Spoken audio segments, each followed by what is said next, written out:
uburu n'amahoro bibe muri mwe biva ku Mana Data wa twese no ku Mwami wacu Yesu Kristo. Neema, amani kutoka kwa Bwana wetu iwe nanyi katika jina la Yesu Kristo.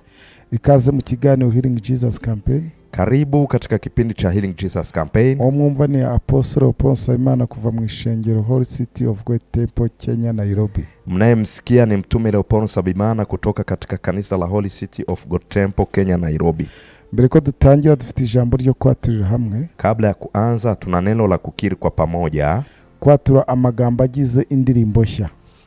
Ni kutangaza maneno anayounda wimbo mpya.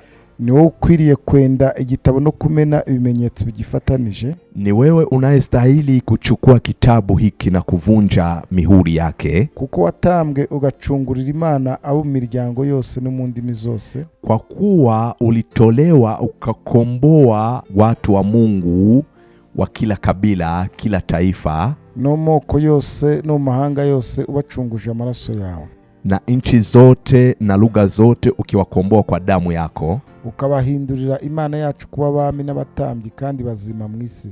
Ukawafanya kuwa makuhani na wafalme wa Mungu wetu katika ulimwengu. Uyu ni umunsi wa kane.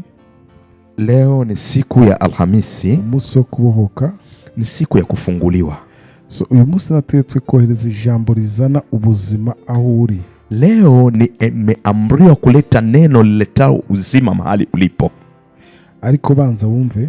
Lakini sikiliza kwanza. Igihe cyose wumviriza na muda wote unaposikia ujye dutandukanye nk'umuntu uri kumviriza makuru ya BBC cyangwa indi radio. Yani wewe uwe unakuwa ni tofauti kabisa na yule mtu anayefuatilia taarifa ya habari BBC Radio, Deutsche Welle au na radio nyingine yoyote. Ujye umenya ko ijuru riko ravugana nawe. Uwe unaelewa ya kwamba mbingu zinazungumza na wewe. Niba ushaka kuona ibi bintu biriho bikora mu buzima bwawe, kama kweli unahitaji kuona utendaji wa jambo hili katika maisha yako, fata kanya wiherere uje mu cyumba cha uyuga. Uwe unachukua muda uende mahali chumbani kwako ujifungie, dusengane wumviriza iyo audio, tuweze kusali kwa pamoja ukisikiliza sauti hii. Nta kintu kiriho kikurangaza, bila kuzubaishwa na kitu chochote. Iminota itarenga 10 si myinshi. Unajua dakika si zaidi ya 10, kwa nini usivumilie?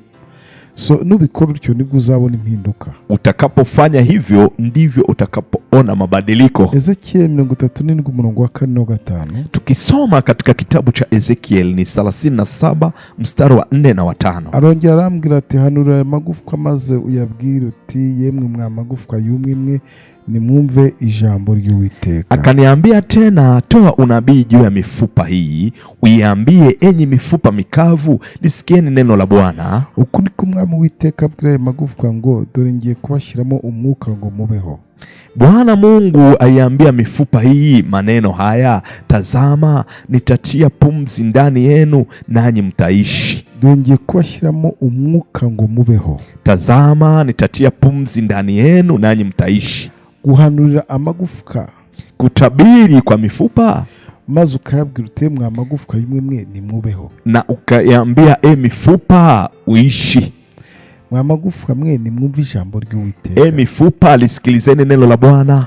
Hari ahantu uriho untegeye amatwi, na wewe kuna mahali umenitegea sikio. Wamaze guhomba, umeshafilisika, ibintu byose byanze mu buzima bwawe, kila kitu maishani mwako kimegoma. Urameze watakaje ibyizigiro, tayari umeshapoteza matumaini. Umeze nk'amagufwa yumye atari mu buzima. Wewe ni kama mifupa mikavu, nta byiringiro ugifise by'ikintu, huna matumaini ya kitu chochote. Raporo ya muganga yamaze kuguca intege, ripoti ya hospitali imeshakukatisha tamaa. Nta byiringiro byo kubaho ugifite mu buzima bwawe, huna matumaini tena ya kuishi. Nta byiringiro ugifite mu mibereho yawe, huna matumaini katika life yako. Wamaze gucika intege, umeshakata tamaa tayari, kuko ntacyo ubona kiza mu buzima bwawe. Kwa kuwa wewe hakuna chochote unachokiona kilichochema maishani mwako.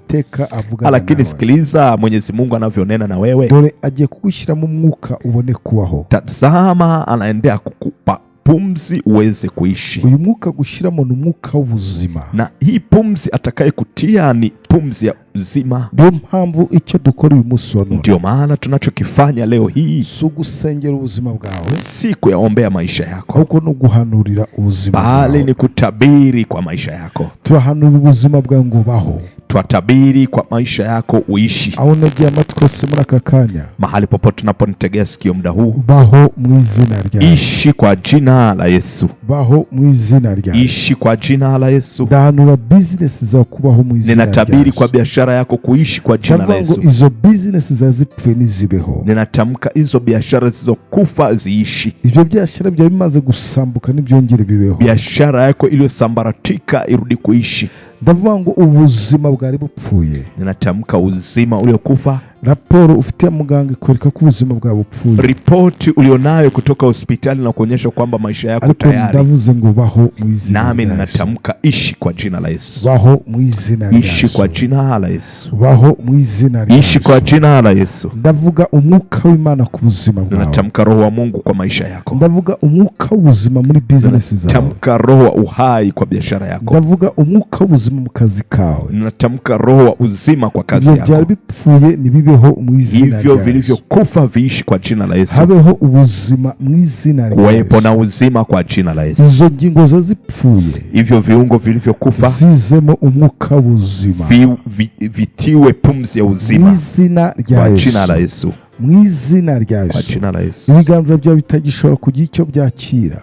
Viganja vyako vilikuwa vina uwezo wa kupokea chochote kile, bibemo ubuzima bwo kwakira mu izina rya Yesu. kuwepo na uzima wa kupokea kwa jina la Yesu. Inzira zawe zarasibye, njia zako zilizoharibiwa, gishobora kuza huri, hakuna kinachoweza kukufuata mahali ulipo. Ndavango nibibeho mu izina nami rya Yesu. ninatamka viishi kwa jina la Inzira Yesu. zawe nizisibuke mu izina rya Njia Yesu. zako zisafishwe kwa jina la Inzira Yesu. zawe nizisibuke mu izina rya Njia Yesu. zako zisafishwe, byongere bibeho mu izina rya Yesu. virudi tena kuishi kwa jina la Yesu. Habeho ubuzima mu izina rya Kuwepo Yesu. na uzima kwa jina Habeho la Yesu. gutera imbere mu izina rya Kuwepo na Yesu. kusonga mbele kwa jina la Bavuze Yesu. ko igitereko nta kiri mu buzima bwawe. Walisema kwamba kizazi kimeondolewa ndani kibeho mwako. mu izina rya Yesu. Kizazi kiishi kwa jina la Bavuze Yesu. ko bitashoboka ko wabyara. Walisema haitowezekana wewe kupata Ubyare uzao. mu izina rya Yesu. Uzae kwa jina la Ubaye Yesu. igihe kirekire ufite ububabare bw'umutwe, Unaishi muda mrefu ukiwa na maumivu ya reka kichwa. uwo mutwe ube muzima mu izina Hicho rya kichwa Yesu. kiwe kizima kwa jina la Yesu. Ndavuga ubuzima mu byashara byawe. Natamka uzima katika biashara yako. Ndavuga ubuzima mu bikorwa byawe. Natamka uzima katika kazi Mu zako izina kwa rya jina Yesu. la Yesu.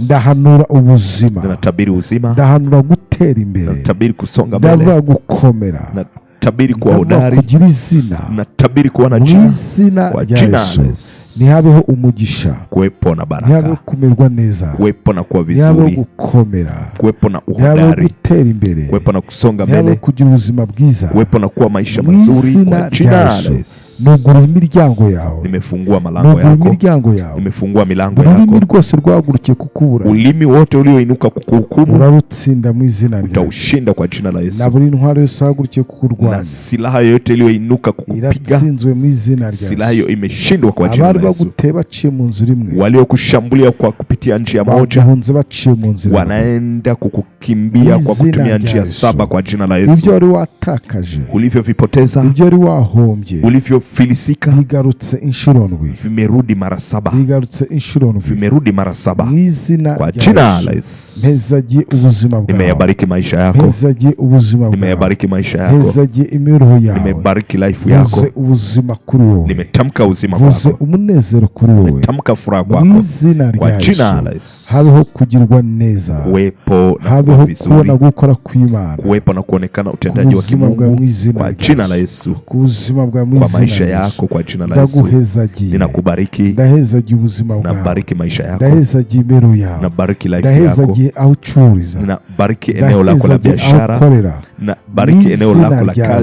Yesu. kwa jina la kandi Yesu. ijwi ryawe rizumvikana Tena hose. mahali popote sauti Umwuka itakaposikika, w'Imana azazana impinduka, Roho wa Mungu akaleta hazaboneke mabadiliko, umwuka w'ubuzima, kaonekane roho wa mu uzima izina kwa jina rya la Yesu. Yesu. Ibyari bipfuye bizabeho, Vilivyokufa ibyari viishi, bipfuye bizabeho, vilivyokufa viishi mu izina kwa jina rya la Yesu. Yesu. Ndavuga umwuka w'ubuzima Tamka roho wa kuri uzima ibyo bintu byari bipfuye, kwa hivyo vitu kuri ibyo byari vilivyokufa, birangiye, kwa hivyo byongere vilivyokwisha kubaho, virudi byongere kuishi, kugira ubuzima, virudi kuwa na mu uzima izina kwa rya jina Yesu. la Yesu. Uwiteka naguha muri aka Bwana kanya, akubariki muda huu. urahezagiwe, Umebarikiwa. umwuka w'ubuzima atembea Roho wa huri, uzima atirike umwuka mahali w'ubuzima ulipo.